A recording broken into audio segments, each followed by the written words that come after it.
So this problem is more complicated, but what we're going to go ahead and do is first draw what is happening here in this figure. So first of all, let's assume it's like a quadrant thing here. So we have it going 30 degrees. This is the 59 kilometers. And this creates 30 degrees. And then we know that this would be 60 degrees, correct?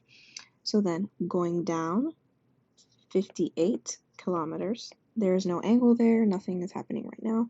And then we have another one going up 100. We know that this makes 30 degrees, so then this would have to be 60 as well. So that's currently what we have going on here right now. We want to go ahead and find what these different angles are. But for this one is actually a little bit different. How I'm doing this one is, for example, we know that this is 30 as well. So we know that this is going to be, we know that this is going to be 30, and we know that this is 90. Okay, if we know that this is going to be 60, and this is going to be 90. So 90 plus 60 equals 150. So if we want to find this magnitude, we're going to use 150. So let's go ahead and start off with that. So we have 100 cosine of that 150 equals negative 86, and that's in our I direction. And we have 100 sine of 150, and that equals our J direction. So that's the current values for the 100. Now we're just going to go ahead and plug in everything to find all of our X. We first are going to use here, which is 59 cosine of that angle 60. And that's, again, the I. And this one has no, the I is 0, it's only showing our down direction, put 0 I.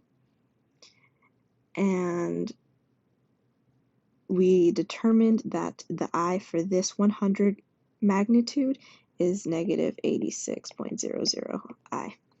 And the Y equals 59 sine of 60 J minus that 58, which is the J going down, plus 50J, which we determined from the 100 magnitude. Now, basically how we find that magnitude, it is the square root of AX squared plus AY squared.